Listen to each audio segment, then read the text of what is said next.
समरूपता। ऐसे दो या दो से अधिक आकृतियां जिनके संगत कोण समान हो और संगत भुजाओं का अनुपात बराबर हो समरूप कहलाता। ठीक, दो ज्यामितियां समरूप होंगी। ये भी नंबर एक, उनके संगत कोण बराबर हो। और नंबर दो, संगत भुजाओं का अनुपात बराबर। इसी आधार पर अगर हम कहें दो वर्ग, अभी बताओ दो वर्ग संगत होंगे या नहीं? दो वर्ग जो है अगर हम ले रहे हैं, मान लीजिए एक वर्ग ले लिया हमने, वर्ग की चारों भुजाएं कैसी होती है? समान। एक वर्ग ये है और एक वर्ग ये है। यह है पी क्यू आर। अगर हम दो वर्गों का अध्ययन करें तो इसका पीछे कोण 90 डिग्री। तो अगर हम कहें कोण ए कोण पी के बराबर है, कोण बी कोण क्यू के बराबर है, कोण डी कोण एस के बराबर है, कोण सी कोण आर के, यानी ये वाला कोण जो है वो संगत है इस कोण के, ये कोण संगत है इस कोण के, ये कोण संगत है इस कोण के, और ये कोण संगत है इस कोण के।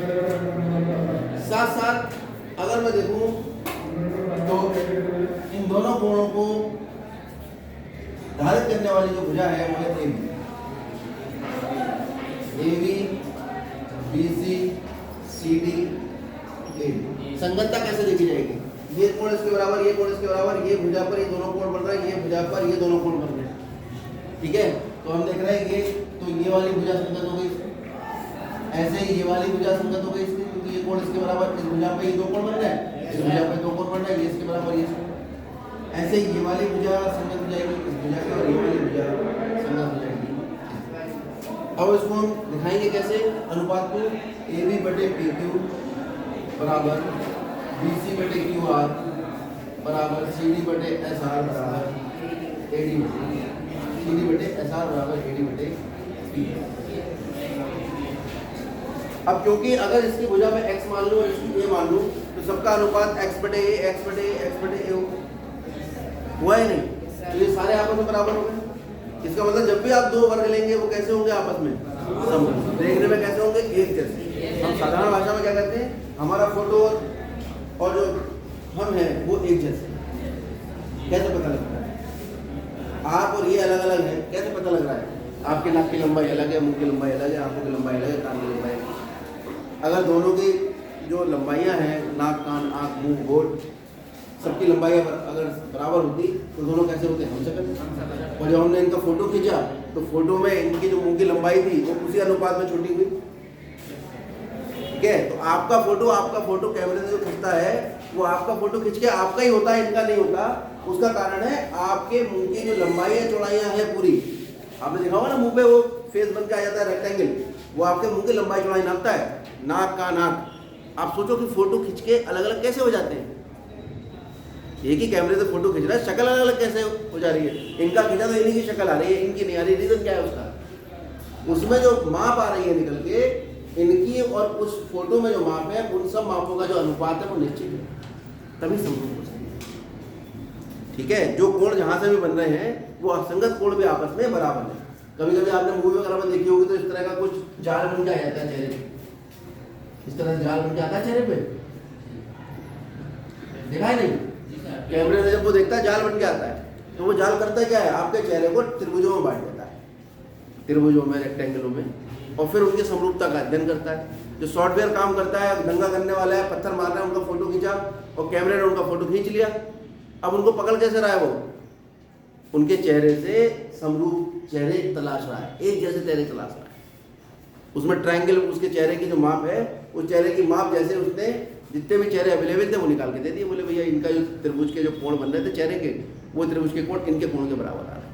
कभी कभी गलत भी हो जाता है, लेकिन 99% सही है। समझ में आ गया कि कैमरे से खींच के तुम्हारा फोटो क्यों आता है? क्योंकि जो चेहरे की लंबाई तुम्हारे एक्चुअल चेहरे की लंबाइयाँ हैं, वो जो पिक्सल उसने खींचे उसके जो चेहरे की लंबाइयों का अनुपात है वो बराबर है।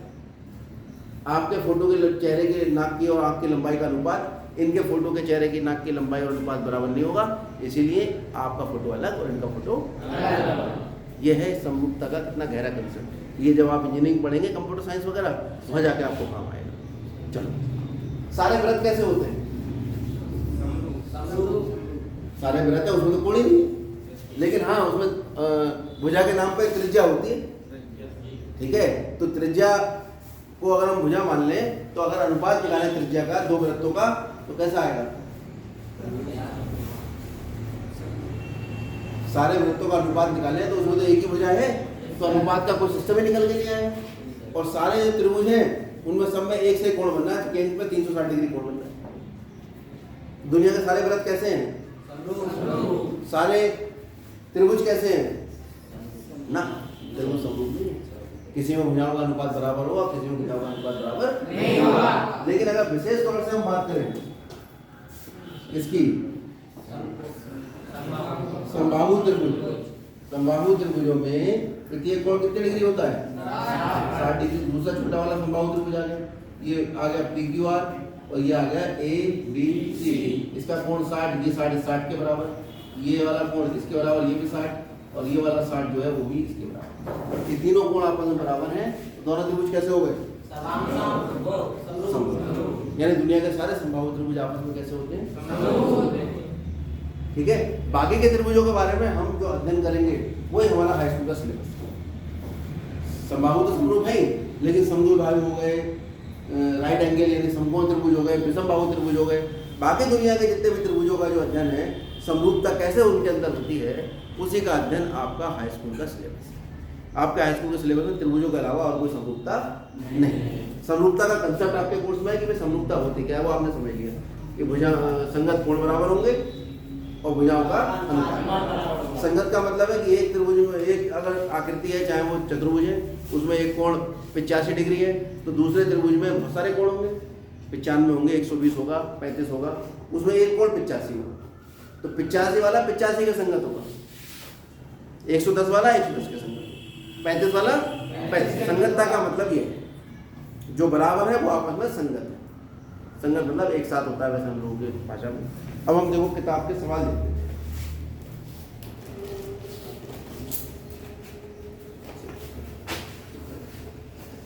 इसमें अगर हम देखें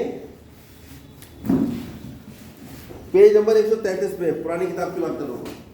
भुजाओं की समान संख्या वाले दो बहुभुज समरूप होते हैं यदि उनके संगत कोण बराबर हो, संगत भुजाओं का अनुपात या संगत भुजाएं समानुपाती हो।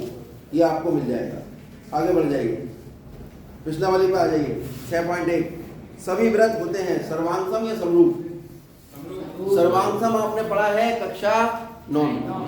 सर्वांगसम सर्व अंग समान। 3 सेंटीमीटर त्रिज्या का व्रत है तो 3 सेंटीमीटर त्रिज्या के व्रत के सर्वांगसम होगा। ठीक है, लेकिन समरूपता में देखा जाए तो दुनिया के सारे व्रत एक जैसे दिखाई देते हैं। तो सभी व्रत कैसे होंगे? सर्वांगसम समरूप, सभी वर्ग समरूप, सभी डैश समरूप होते हैं। कौन से?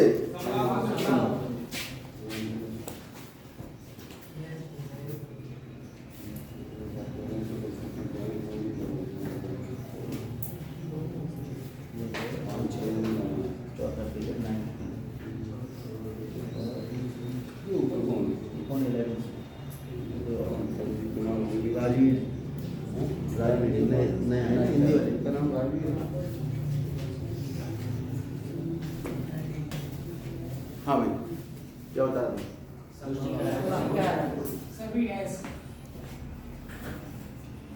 फिर अगला सवाल है इसमें, त्रिभुजों की भुजाओं के समान संख्या वाले दो बहुभुज समरूप होते हैं यदि उनके संगत कोण कैसे हो और संगत भुजाएं। अब कह रहा है दो युग्मों के दो विभिन्न उदाहरण दीजिए, समरूप आकृतियों को उदाहरण दीजिए। तो कह दो दो समरूप त्रिभुज, दो समबाहु त्रिभुज ये दे दो दिया हमने, या दो वर्गों का उदाहरण दे दीजिए। ये उदाहरण हो जाएंगे जो हमने लिखे हैं। ऐसी आकृतियां समरूप नहीं है, बहुत आसान है। एक वृत्त एक त्रिभुज नहीं है बिल्कुल, ठीक है। एक वर्ग और एक त्रिभुज। अब बात करते हैं त्रिभुजों की समरूपता पर, तो मेन मुद्दा है।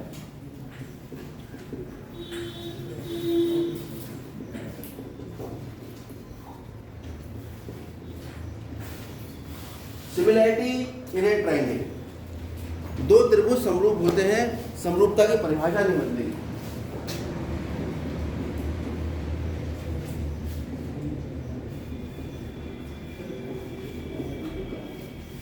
कब? नंबर 1, यदि संगत कोण बराबर हो, और नंबर 2 बात, संगत भुजाओं का अनुपात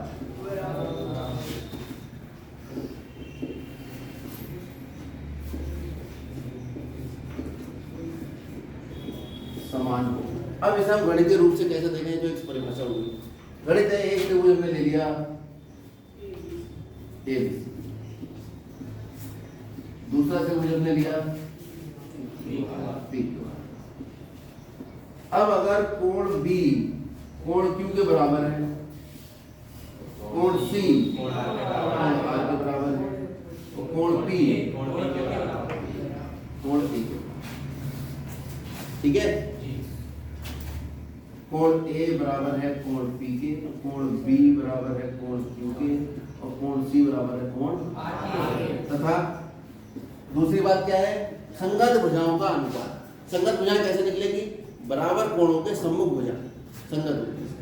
पहले तो ऊपर एक त्रिभुज की भुजाएं लिख लो, सारी बातें छोड़ो, ए बी बी सी सी बटे बटे बटे, इनके बटे में वो भुजाएं आ जाएंगी जो इनके संगत। ए बी कहाँ है? ए बी, अब सुन लो पहले, ए बी के सामने कोण है सी, अब सी के बराबर कोण कौन है?